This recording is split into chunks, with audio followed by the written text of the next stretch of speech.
इस कार्यक्रम के पुण्यार्चक हैं प्राचीन श्री अग्रवाल दिगंबर जैन पंचायत रजिस्टर धर्मपुरा, प्रधान श्री चक्रेश जैन, महामंत्री श्री विजेंद्र जैन, कोषाध्यक्ष श्री शेखर जैन, सचिव श्री नीरज जैन, मंदिर मैनेजर श्री पुनीत जैन।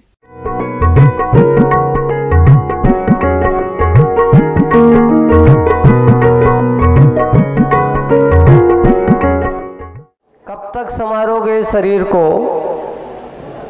कब तक श्रृंगार करोगे शरीर का। इसके श्रृंगार करते करते तेरा पूरा जीवन लग जाएगा, पर ये अपने स्वभाव को छोड़ने वाला नहीं है, क्योंकि इसकी जो प्रकृति है, इसका जो स्वभाव है, ये कभी जाने वाला नहीं है। आज उसी विषय को लेकर के और अच्छे से आप लोगों को अध्यात्म की उस बात पर ले जा रहे हैं मुखबाटी में कि कब तक तुम अपने इसको सुधारने की, संवारने की कोशिश करोगे। अब तो आत्मा की ओर दृष्टि करिए, आत्मा को सुधारना है। फूल शाख से न तोड़िए, खुशबू से प्यार। फूल को तोड़ने की, तुझे फूल क्यों तोड़ रहा है? तुझे खुशबू की जरूरत है। अरे दूर से जब तेरी नाक में खुशबू आ रही है तो तोड़ने की जरूरत क्या है? पर होता ये है कि आत्मा खुशबू तो लेता ही है, लेकिन जो खुशबू देने वाला है उसको भी तोड़ने की कोशिश करता है। बस आज का वही विषय है। एक जीव है, एक रागी जीव है, एक विरागी जीव है। कल जो आचार्य ने कहा था, त्यागी और विरागी का और रागी, संसार में प्राणी सुख का प्यासा है, परंतु क्या, रागी का लक्ष्य बिंदु अर्थ है। क्या रहा? रागी का बिंदु अर्थ रहा, और त्यागी विरागी का परमार्थ। एक का लक्ष्य परमार्थ होता है, एक का लक्ष्य सांसारिक अर्थ होता है। बस अंतर इतना है, सूक्ष्म अभेद भेद रेखा बाहरी आदान प्रदान पर आधारित नहीं है। पेज नंबर निकाला मुखबाटी पे 141 है, 141 पे चल रहा है अभी अपन। यानी सूक्ष्म अभेद रेखा बाहरी आदान प्रदान पर आधारित नहीं, भीतरी घटना है। ये बाहर की घटना नहीं। कौन सी घटना है? भीतर की घटना है, शास्त्रित है, अपने उपादान की देन है, निमित्त की देन नहीं है। आपका उपादान किसकी ओर, अर्थ की ओर जा रहा है कि परमार्थ की ओर जा रहा है? सोच, क्योंकि शिल्पी श्रृंगार रस जब अहंकार में तना हुआ है उसको समझा रहा है, तो शिल्पी का संबोधन उसको बहुत अच्छे से हो रहा है। और होते हुए यहाँ शिल्पी श्रृंगार रस के बारे में और अच्छा सा कहा, सही अलंकार सही श्रृंगार भीतर झांको, आंखों से हे श्रृंगार, बाहर कहाँ देख रहे हो? बाहर देखने से कुछ होने वाला नहीं है। अब आज की मुखबाटी आगे बढ़ती है। श्रृंगार की कोमलता को पूछता यह कौन? श्रृंगार की कोमलता को पूछता यह है, किस लय से, किस लिए, किस लय ये, किस लिए, है ना?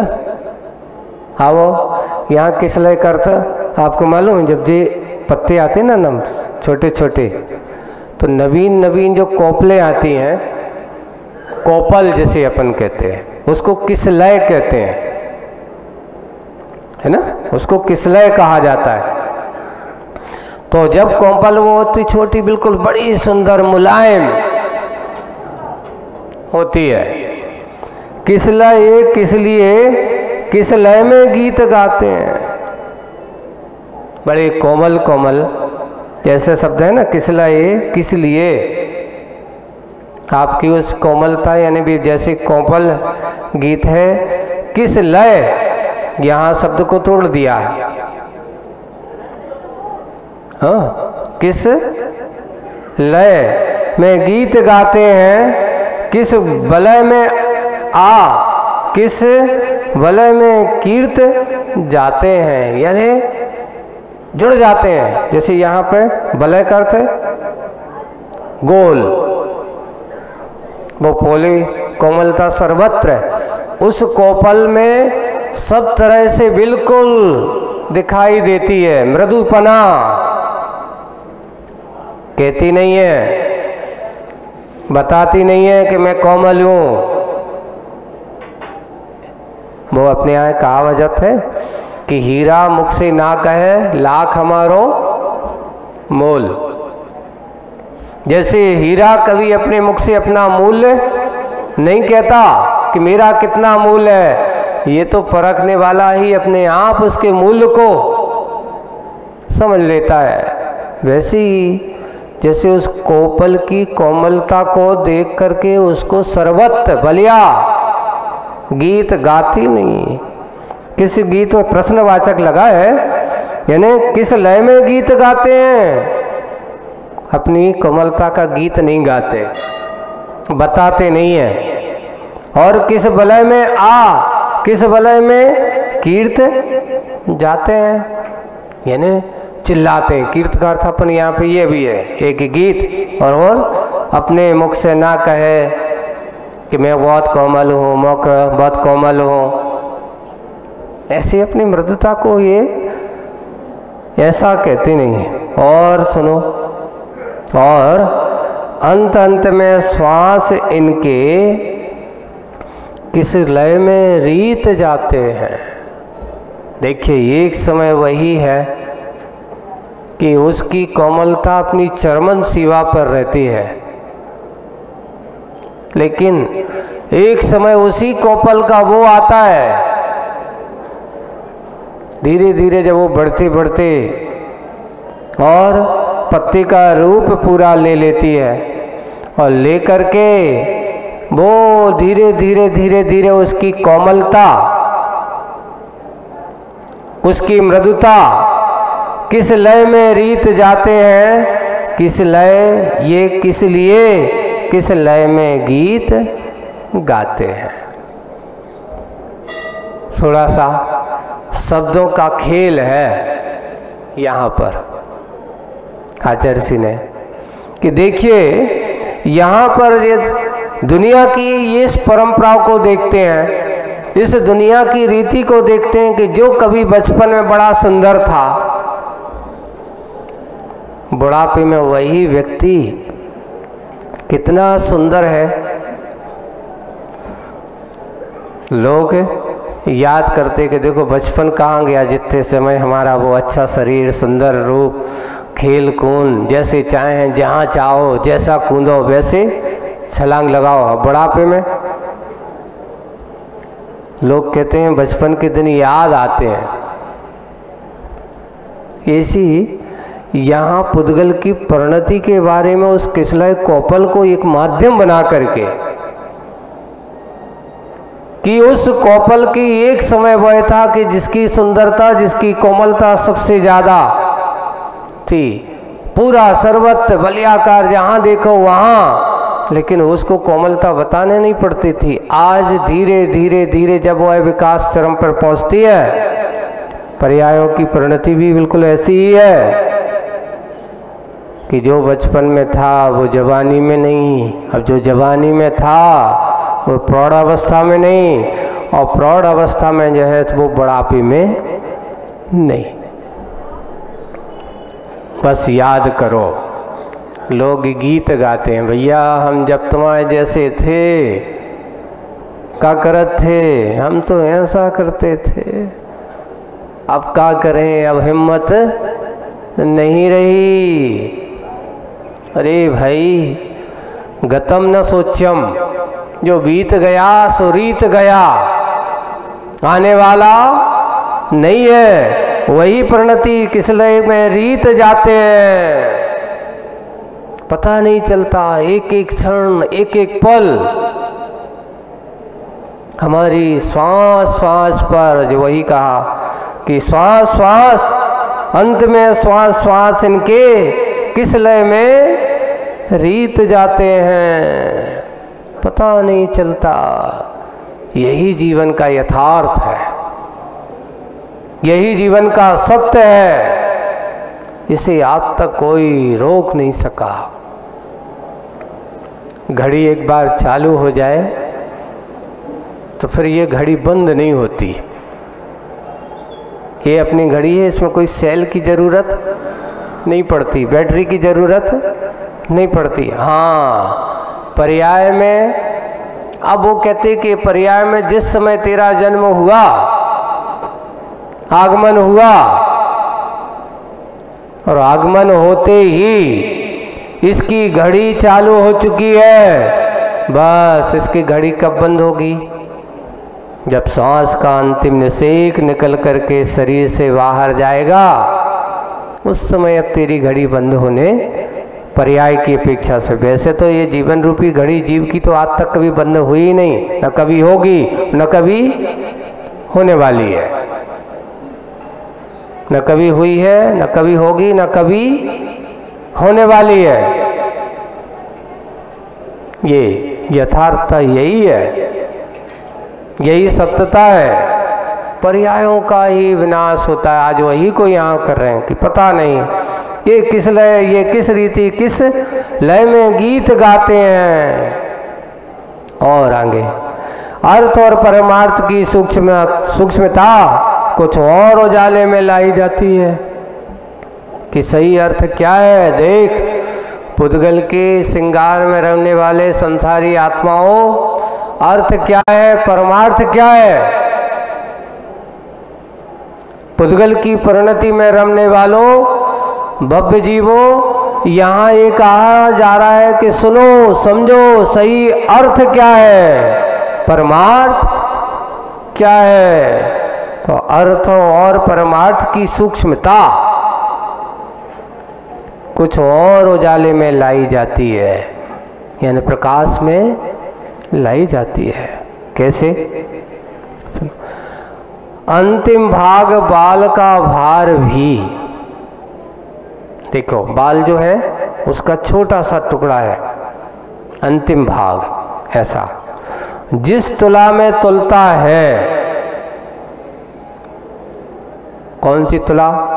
उसके वजन नापने वाली कोई ना कोई बारीक तुला। वह कोयले की तुला नहीं, साधारण सी।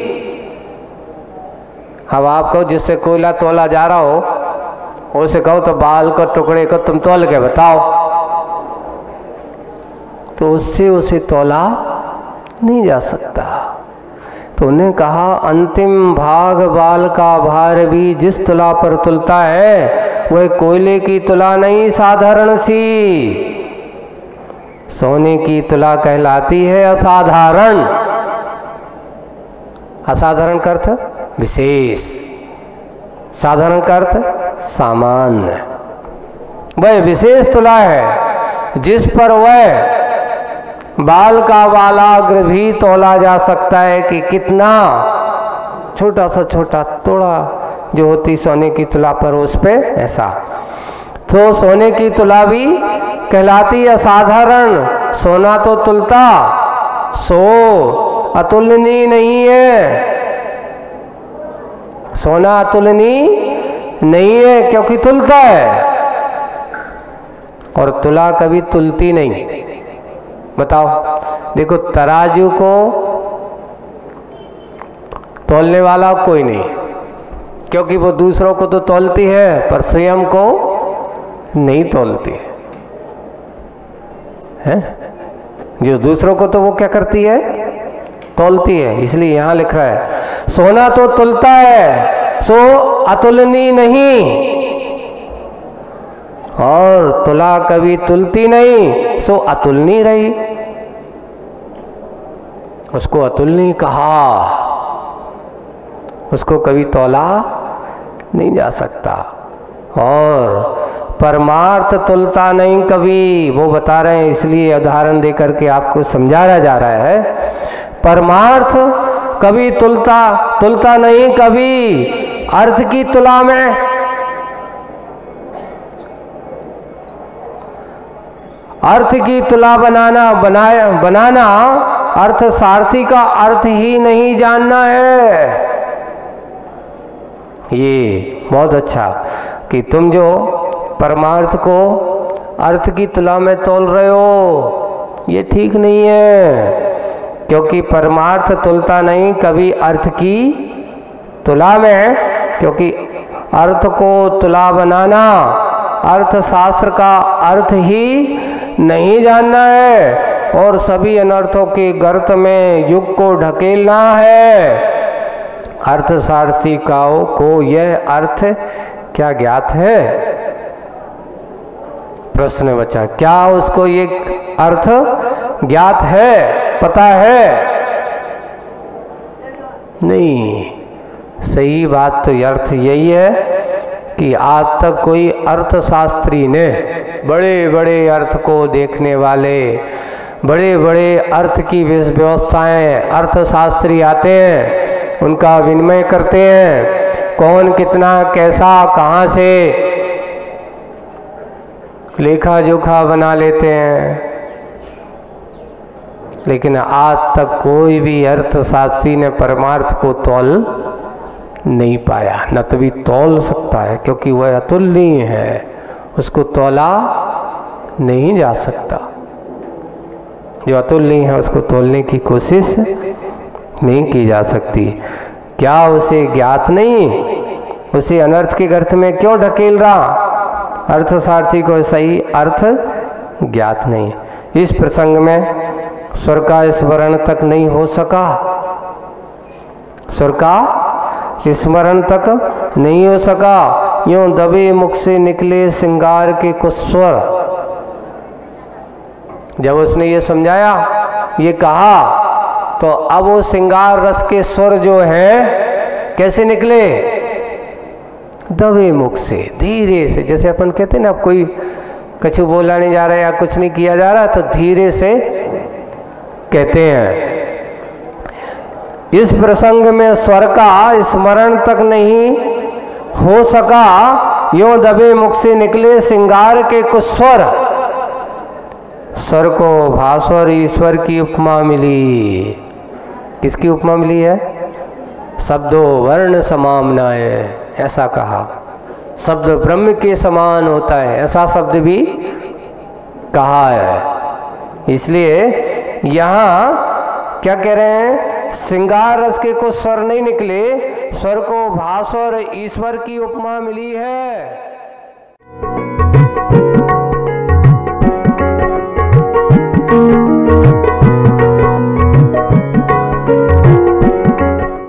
इस कार्यक्रम के पुण्यार्चक थे प्राचीन श्री अग्रवाल दिगंबर जैन पंचायत रजिस्टर धर्मपुरा, प्रधान श्री चक्रेश जैन, महामंत्री श्री विजेंद्र जैन, कोषाध्यक्ष श्री शेखर जैन, सचिव श्री नीरज जैन, मंदिर मैनेजर श्री